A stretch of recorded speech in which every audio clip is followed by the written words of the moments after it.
Hi ladies, this is Mia, and thank you so much for tuning in to part 3 of I Don't Want to Be Fat Anymore. This episode is going to be about this journey and why I decided to let you all into such a vulnerable and private part of my life. Being a blogger for so many years, I have shared so much with you all. The places I've gone, things about my life, overcoming obstacles with confidence, and just so much. Whether you followed me from the very first blog I had, to Diary of a Fashionista, to Instagram, to Facebook, to Twitter, Periscope, Snapchat, however I am able to infiltrate your life, this is the reason why I wanted to reach out to you all and just say, hey, you are not alone. Weight loss is a touchy subject for a lot of people, especially, once you have built a brand upon being a plus size blogger. I was just like, what if I ever lost weight? Like, what if I was like a size 6? Like, what would happen with this brand I created all these years? And what about all the people who felt like I related to them and someone that they could look up to? Like, what's going to happen? But ultimately, I was just like, you got to do this for yourself and nobody else. So since 2013, one of my best friends, Crystal, you all know her, Chrissy the doll. I remember when she told me she was having weight loss surgery, and I was like so scared for her, and I was just worried. I was just like, what if something happens to her? And I was like, okay, well, let's see what happens to Crystal, and then maybe I will consider doing it. So Crystal had her surgery, I believe it was like the fall of 2013. And I remember, she was dropping weight fast. I could see it in her face and, her arms, and everywhere. And I'm just like looking at this person who I've known since I was like 22 years old. And I'm like, okay, she looks okay. Like nothing bad's happening to her. She looks healthy, and she was losing weight and being able to do all the things and all the goals that she wanted to do. So I was like, okay, cool. 2014 passes and I'm like, all right, my friend, she's all right. She's fine. I was just more concerned about like what could happen to her than anything. I'm a worry rat, and also too, I don't like surgeries. I don't like being able to not be myself, or not be able to like to take care of myself and things like that. But 2015, when I started looking into the mirror, I was like, okay, you're not getting any skinnier. You were going to the gym, then you stopped. You're eating bad, you're eating out, sometimes you eat healthy, you're drinking, you're partying. All these things are contributing to the reason why you gained 50 pounds since moving to Charlotte in March 2013. And I didn't like it. I didn't like how my stomach was getting bigger, how it was sitting lower. I didn't like how my face is fuller. I have a double chin, and how my arms are getting fatter and my ankles look like they're swollen. I was like, yo, like, what you got to change something. Like, this isn't working.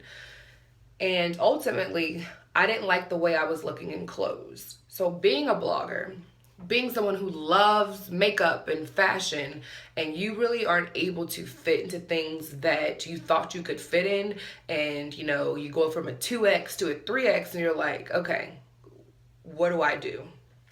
So I made an appointment, and I spoke to like the surgeon's like assistant, and we talked about it. And I came in there so organized, and I had like a list of questions about surgery. Like, I didn't want saggy skin.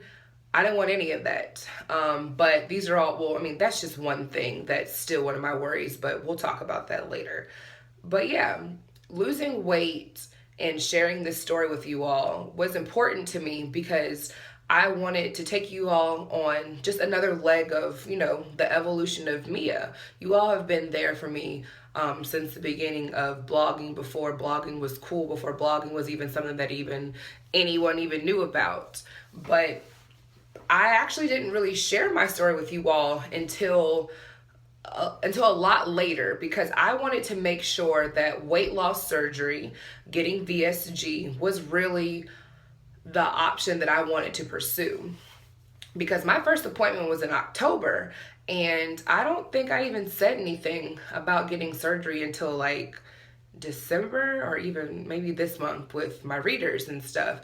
And I was like, okay, you're really gonna do this.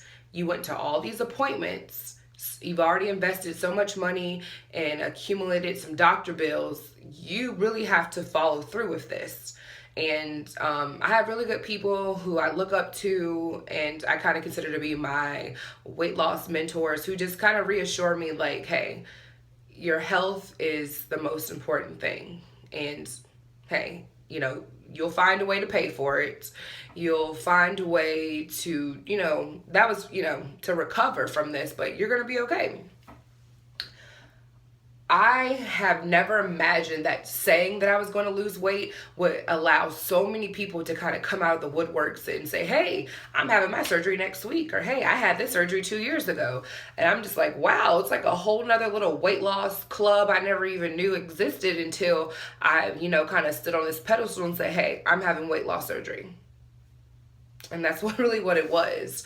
I have always been really big on using my social media influence for a greater good, whether it's making women feel sexy and confident and loving the way that they look with a few extra love handles and rolls, or letting young girls know that, don't let someone pick on you because of your size, to be confident and to, walk with your head high, or even to let people know that, I'm very relatable and I'm very down to earth and I'm no different from the next girl next door. But sharing this story with you and making myself be very transparent and to be real is quite humbling. And also, too, it's just something that I wanted to do because I didn't know that, maybe my story could touch somebody else, or if my story could inspire someone to say, hey, I'm going to get in the gym, or hey, maybe I too want to have weight loss surgery because I've been struggling with losing weight for so many years. Whatever your reasons are, just know that there are different ways that you can lose weight, whether you do want to have surgery, whether you just want to do it the natural way, or whatever the case may be. But I'm just here to let you know that just because you're a plus size woman does not mean that you hate yourself because you want to change the way that you look. No, it means that you're smart and you want to live a fulfilling and a happy life, and you don't want any medical issues or complications down the line. That's all that it is. So whatever your reasons are, I'm gonna let you know I support you. And I thank you all for supporting me and for really opening yourselves up to me and allowing me to ask you questions and vice versa. So whatever topics you want me to talk about on my channel, I definitely want you to reach out to me. Whatever way you follow me, social media, so many ways you can inbox me. But thank you all so much, and I am so excited to share the last little leg of this journey with me. As currently today, no, I don't have a date. I do have one last appointment that I have been putting off and canceling and rescheduling, which is my nutrition appointment. So once I have this appointment in the next few weeks, I will update you all with the next steps of what's to come with Mia's weight loss journey. But thank you, ladies, for following me, for being so supportive, for being so loving, and I can't wait to share the next pieces until I'm underneath the knife and getting my stomach looking like a banana. But thank you so much, and don't forget to subscribe to my channel and to tell a friend to subscribe too.